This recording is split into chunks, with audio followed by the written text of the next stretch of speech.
I've honestly been debating for so long whether I should even make this video, because I always thought I knew Panic at the Disco. I was always like, yeah, I know their songs, I grew up like at the height of their popularity, and I did. I was a massive emo kid, you have no idea. Though apparently, I'm a fake, I'm a fraud, because when I started researching them to see if I could do a video on them, I realized I know nothing. I know literally 2 Panic songs, and one I've heard like 1 line of. Obviously, I've heard I Write Sins, Not Tragedies. I chimed in with a habit. And weirdly, I've heard and really like the song Behind the Sea, which I have found is very different to their other stuff. And then I've heard the one like chorus line from Death of a Bachelor. Death of a Bachelor. But I don't know anything else about that song. So I'm finally gonna like make 13-year-old emo boy me proud and actually sit here and actually listen to a bunch of Panic songs. Also, just a really quick mention that I have memberships available. The link's down below, make sure to go check it out. There are all kinds of cool perks, including getting to decide what I react to for videos. Having people support my channel like that would be insanely valuable for me because I constantly struggle with copyright claims on this channel. The first one is called High Hopes and was released like almost 2 years ago, so a bit more recent than what I was expecting.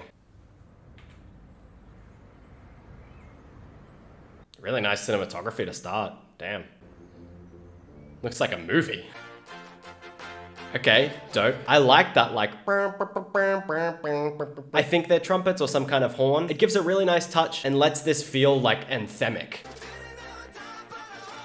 I tend to like when songs start with like a lower key version of the chorus. I mean, I assume that's the chorus. It's called High Hopes and it's repeating it a lot and it feels like a chorus. It's wild how good his voice is though. That's cool. Yeah, I really like the vibe of the beat in this. It's quite a simple drum beat, but it gives it so much. And when you couple the feel of those drums with him walking down the street, you get like this massive feeling of motion. That snare is so like crisp and sounds so good. Cool harmony layers in the background. Wait, I didn't recognize this based on the chorus alone, but I feel like I might have danced to this song at a party sometime. Funnily enough, because I recognize this pre-chorus here, which is a nice pre-chorus. Builds up the energy really cool. Yeah. Oh, he's walking on the building. Cool. I love the lyrics to this. I just took a second to listen, and the lines of being like, I always knew I was that one in a million. The idea that you always knew you were destined for something great, and that's why you pushed so hard. I feel like there's a lot of creative people that can relate to that. I mean, like, whether or not you struggle with thinking you deserve it, I feel like a hell of a lot of creatives do it because they feel this innate drive and passion, and it's just like, I know things are gonna work out, don't know how, but I'm gonna make them work. Wow, those lens flares are beautiful. Mwah! Is this a bridge already? I feel like this song has gone so quickly. Yeah, I guess that is the bridge, right? Yeah, because it's a long bridge. Going into the last chorus. Oh, I like that. Hit me in a second. Oh, you're gonna ride out the whole chorus before you go back. Cool. Big. Oh, more of a build. Cool. Oh man, I feel the rise. Let me turn it up. Oh, that's all the elements. Oh my gosh. The little breaks in the instrumental are so good. It's like a bunch of mini drops. Oh, what a bop. Damn. Hell yeah. The way they built that up towards the end was perfect. What I was expecting was like half the chorus done with that minimalist style and then just like smacking me in the face with the full chorus. But that was better. It was less predictable, gave a really cool build, and it made those last 2 choruses so big and so cool, brought in all of the other elements throughout the song. You had the horn/trumpets, you had the really nice crisp snare that I was talking about before, but also another layer of like trap style drums, plus the harmony layers, plus the big vocals, plus a bit of synth in there, plus some like bass strings. It was just like so big and so good. I'm actually gonna add that to my playlist right now. Bam. Added. If you want to follow my Spotify playlist, the link is in the description. It's going to be interesting to see if we can top that last song, because that was really good. This one is called This Is Gospel, and was released like 7 years ago. Oh, it's kind of like a heartbeat. That was just quite a bit to process for a second there, because I'm hearing that obviously there's a lot of vocal layers. I feel like there's an octave low harmony and an octave high harmony. Is there another like harmony layer in there? I think there's also just a regular harmony layer there. And I think all those harmony layers have like some kind of really cool tinny effect on them. It's dope. Oh, they're doing like a bunch of tests on him and stuff. Interesting visuals. Oh, the backing vocal is saying this is the beat of my heart, so I guess that's the point. The constant kick is cool. It's a really nice build up.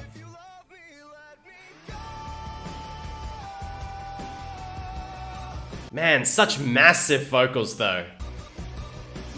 I feel like that line I have heard somewhere. Is this like a super famous song of theirs? Because I don't know if maybe I'm just confusing it with like recognizing that style that he sings in. Also, what a strange frame for me to have paused on. This is what was in my periphery while I said that last sentence.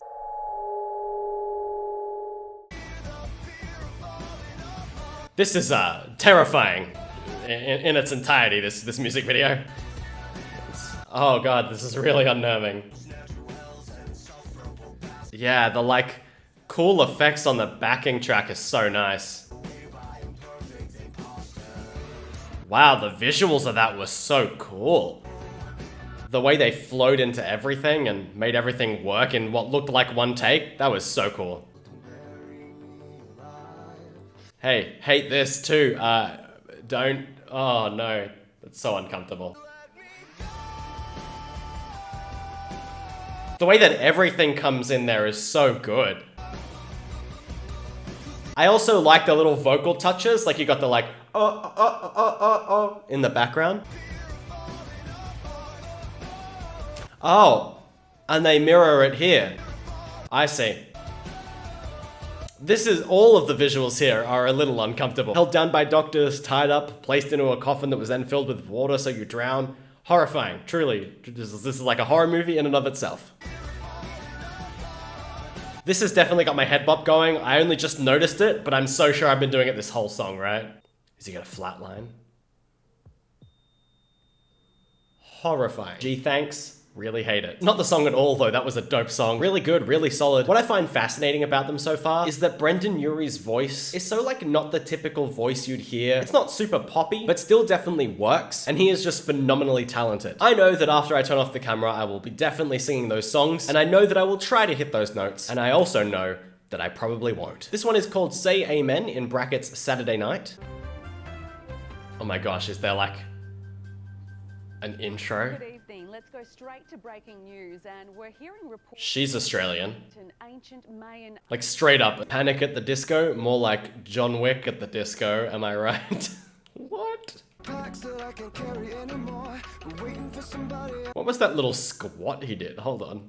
Interesting way of delivering the chord progression there. It's got a really like staccato, disjointed vibe. Boom, boom, boom, boom. It actually really helps to give this tense build up.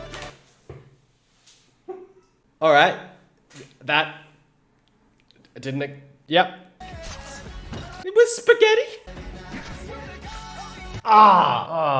Little known fact about me, I hate the sound and visual of bones breaking. Doesn't matter if it's in movies or TV. He's so casual about this whole thing. Why does he have TNT sitting in his house?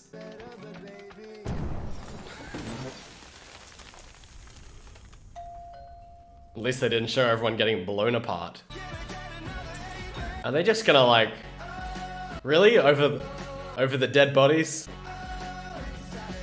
Oh, damn, that note though. Let me hear that again. That's insane. How does he make his voice so high and so full? Oh, she's just gonna kill him. Well, that was a lot. Really cool song though. Felt a little bit different to the other stuff we listened to in this video, as well as the couple of songs I do know of Panic. Literally John Wick though, I did call it. John Wick at the disco. That's the meme, let's do it. All right, the last one is the song that I've heard that single line from quite a few times, but nothing else. And I'm very, very, very excited to finally hear it for the first time. Oh, that was a very satisfying lighter sound.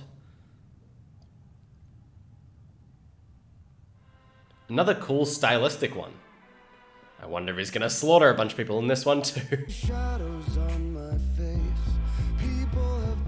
I like the 808 bass hits in there, the bong bong bong bong. Interesting touch for the genre.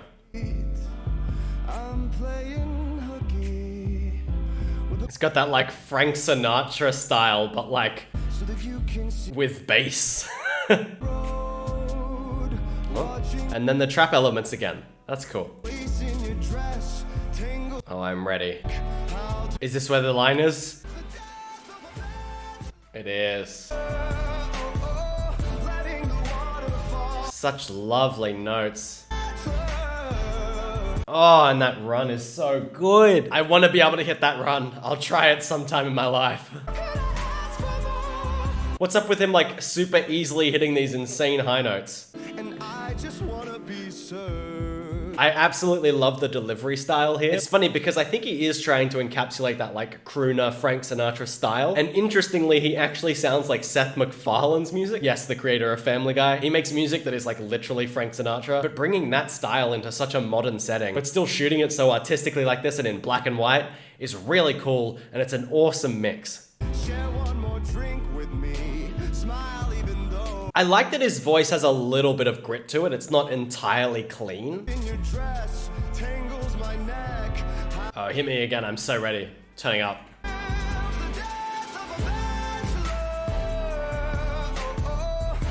So good. I'm so glad that I put this on the list because I had no idea he had this whole stylistic vibe to it. It's so... Oh. The notes. Is it gonna be like an instrumental bridge? I think it is.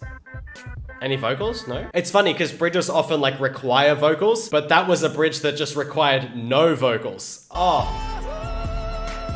Every time I... Oh! That last song was also phenomenal. Again, I just find his voice so interesting because it's kind of like this meld of a bunch of different genres and it results in something that honestly feels kind of timeless. Overall, I'm definitely a fan of Panic. They still also like hit a little different for the emo boy inside me, but I'm so glad I got to explore them more thoroughly as a band. Hold the Phone. I had no idea that it was just Brendan Urie now. I thought they were still a band. That's even more impressive. I love that he continued with the same branding though. So I retroactively apologize for all the times I said them. It's just him. It's just Brendan. I'll be sure to give him all the credit. Thank you so much for watching and I hope you enjoyed the video. If you did, please don't forget to click that like button. And as always, have an awesome time until I see you next. See ya.